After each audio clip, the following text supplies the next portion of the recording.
നമസ്കാരം, മലയാളി വാർത്തയിലേക്ക് സ്വാഗതം. നാളെ വെസ്റ്റ് ബംഗാളിൽ സത്യപ്രതിജ്ഞ നടക്കുന്നതിന് മുന്നോടിയായിട്ട് ഇപ്പോൾ ഗവർണർ RN രവി വളരെ ഒരു നീക്കം തന്നെയാണ് നടത്തിയിരിക്കുന്നത്. മമതാ ബാനർജിയെ തന്റെ മുഖ്യമന്ത്രി കസേരയിൽ നിന്ന് വലിച്ച് തൂക്കിയെറിഞ്ഞിരിക്കുന്നു എന്ന് തന്നെ വേണം പറയാൻ. ഈ തെരഞ്ഞെടുപ്പ് ഫലമൊക്കെ പുറത്തു വന്നതോടുകൂടി ഓരോ സംസ്ഥാനത്തേക്കും ജനങ്ങൾ ഉറ്റുനോക്കുകയാണ്. ആരാണ് അവിടുത്തെ അടുത്ത മുഖ്യമന്ത്രി പദം അലങ്കരിക്കാനായിട്ട് പോകുന്നത്? കേരളത്തിലടക്കം അറിയാൻ ചർച്ചകൾ നടക്കുന്നതേ ഉള്ളൂ, ഒരു തീരുമാനമായിട്ടില്ല. വെസ്റ്റ് ബംഗാളിൽ നോക്കുകയാണെങ്കിൽ തന്നെ അവിടെയും വലിയ രീതിയിലുള്ള അക്രമമാണ് അവിടെ പൊട്ടിപ്പുറപ്പെട്ടിരിക്കുന്നത്. ഇതിനിടയിലാണ് അവിടുത്തെ മുൻ മുഖ്യമന്ത്രിയായിരുന്ന മമതാ ബാനർജി താൻ എന്ത് വന്നാലും ഈ കസേരയിൽ നിന്ന് വിട്ടുപോവില്ല എന്നുള്ള തീരുമാനമെടുത്തത്. പക്ഷേ ഇപ്പോൾ ഗവർണർ തന്നെയാണ് തൻ്റെ മുഖ്യമന്ത്രി കസേരയിൽ നിന്ന് ഇപ്പോൾ മമതാ ബാനർജിയെ വലിച്ച് താഴെയിട്ടിരിക്കുന്നത്. ഗവർണർ ബംഗാൾ മന്ത്രിസഭയും പിരിച്ചുവിട്ടു. ഇതോടെ തൃണമൂൽ കോൺഗ്രസ് സർക്കാരിന്റെ കാലാവധി ഔദ്യോഗികമായി അവസാനിപ്പിച്ചു. ഭരണഘടനയുടെ ആർട്ടിക്കിൾ 174(2)B പ്രകാരമാണ് RN രവി ഈ ഒരു നടപടിയെടുത്തിരിക്കുന്നത്. മമതാ സർക്കാരിന്റെ കാലാവധി കഴിഞ്ഞ ദിവസം അവസാനിച്ചിരുന്നു. എന്നാൽ അധികാര കസേരയിൽ നിന്നിറങ്ങാൻ മമത തയ്യാറായില്ല. ഇതോടെയാണ് പിരിച്ചുവിടൽ നടന്നത്. പുതിയ സർക്കാർ സത്യപ്രതിജ്ഞ ചെയ്യുന്നതുവരെ ഗവർണർക്കായിരിക്കും ഇടക്കാല ചുമതല. വോട്ട് കൊള്ള, EVM കൃത്രിമം, തെരഞ്ഞെടുപ്പ് കമ്മീഷന്റെ ഗൂഢാലോചന തുടങ്ങിയ ആരോപണങ്ങൾ ഉന്നയിച്ചാണ് മമതാ ബാനർജി നിയമസഭ പിരിച്ചുവിടാതിരുന്നത്. BJPയുടെ വിജയം തെറ്റായ മാർഗത്തിലൂടെയാണെന്നും അതുകൊണ്ട് തന്നെ താൻ ഒരിക്കലും ഈ കസേര വിട്ടൊഴിയാൻ പോകുന്നില്ല എന്നായിരുന്നു മമതാ ബാനർജി ആരോപിച്ചിരുന്നത്. അതുകൊണ്ട് തന്നെ സ്വമേധയാ രാജിവെക്കാൻ മമതാ ബാനർജി വിസമ്മതിച്ചു. ഗവർണർ RN രവി നിയമസഭ പക്ഷേ പിരിച്ചുവിട്ട് ഉത്തരവിറക്കുകയും ചെയ്തു. നാളെ രാവിലെ 10-ന് BJP സർക്കാർ സത്യപ്രതിജ്ഞ ചെയ്ത് അധികാരമേൽക്കും.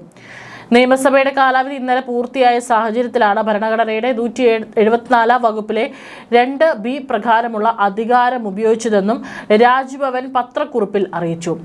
ഭരണകക്ഷി തെരഞ്ഞെടുപ്പിൽ പരാജയപ്പെട്ടാൽ മുഖ്യമന്ത്രി രാജി സമർപ്പിക്കുകയും ഗവർണർ നിയമസഭ പിരിച്ചുവിടുന്നതുമാണ് നടപടിക്രമം.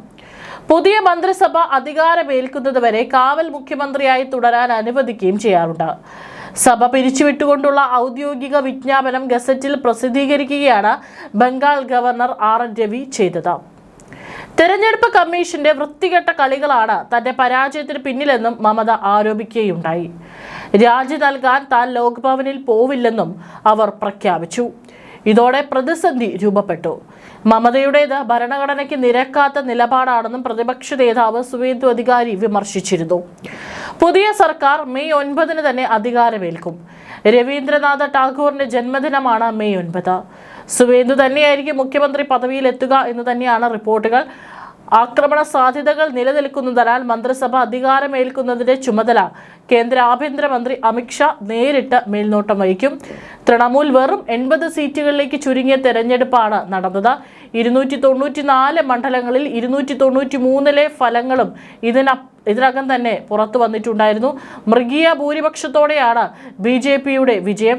207 സീറ്റാണ് BJPക്ക് ലഭിച്ചത്. BJP നേടിയ വൻ വിജയം പശ്ചിമ ബംഗാളിന്റെ രാഷ്ട്രീയ ഭൂപടത്തിൽ തന്നെ വലിയ മാറ്റമാണ് സൃഷ്ടിച്ചിരിക്കുന്നത്. സംസ്ഥാനത്ത് TMCയുടെ ആധിപത്യം ഇതോടെ അവസാനിച്ചിരിക്കുകയാണ്. നിയമസഭയിൽ ഒരു സീറ്റ് പോലും ഇല്ലാതിരുന്ന CPM ഇത്തവണ ആ പ്രശ്നം പരിഹരിച്ചിട്ടുണ്ട്.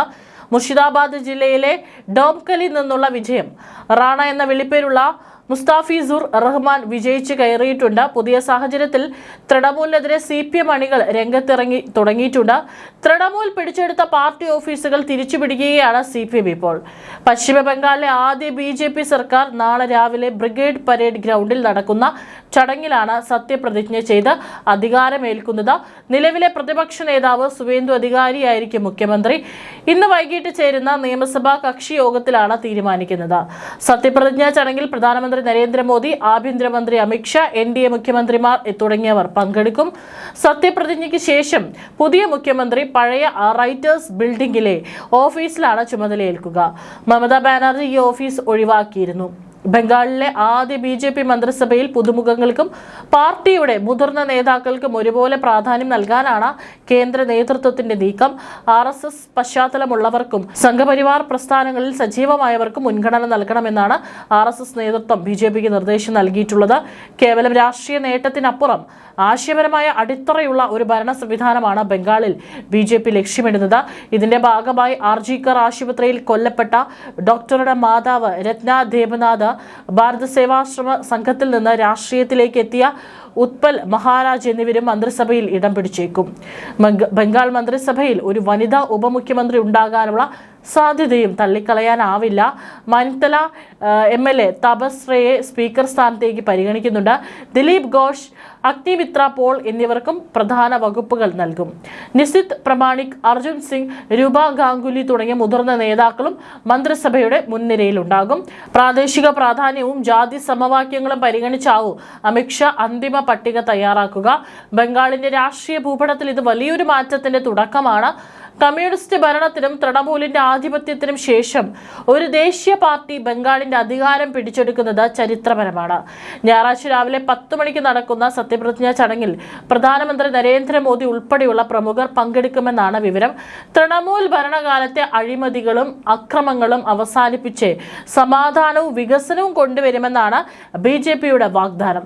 തെരഞ്ഞെടുപ്പിൽ തകർന്നടിഞ്ഞ തൃണമൂൽ കോൺഗ്രസ് കോടതിയിലേക്ക് നീങ്ങുമ്പോൾ പാർട്ടിക്കുള്ളിൽ ആത്മവിശ്വാസം വീണ്ടെടുക്കുക എന്നത് മമതയ്ക്ക് വലിയ വെല്ലുവിളിയാകും.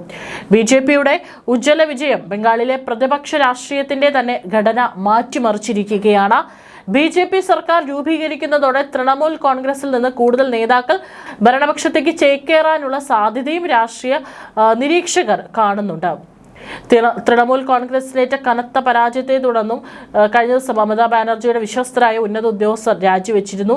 മുൻ ചീഫ് സെക്രട്ടറിമാരായ ആലാപൻ ബന്ദോപാധ്യായ, HK ദ്വിവേദി എന്നിവരുൾപ്പെടെയുള്ളവർ സ്ഥാനമൊഴിഞ്ഞതോടെ BJP സർക്കാർ രൂപീകരിക്കാൻ ഒരുങ്ങുന്ന സംസ്ഥാനത്ത് ഭരണതലത്തിൽ വലിയ മാറ്റങ്ങൾക്കാണ് കളമൊരുങ്ങുന്നത്. സംസ്ഥാനത്തെ മുൻ ചീഫ് സെക്രട്ടറിമാരായ ആലാപൻ ബന്ദോപാധ്യായ, HK ദ്വിവേദി മമതയെ പോലും ഞെട്ടിച്ചുകൊണ്ടാണ്. അതൊക്കെ മുഖ്യ ഉപദേശക സ്ഥാനങ്ങളാണ് അവർ വഹിച്ചുകൊണ്ടിരുന്നത്.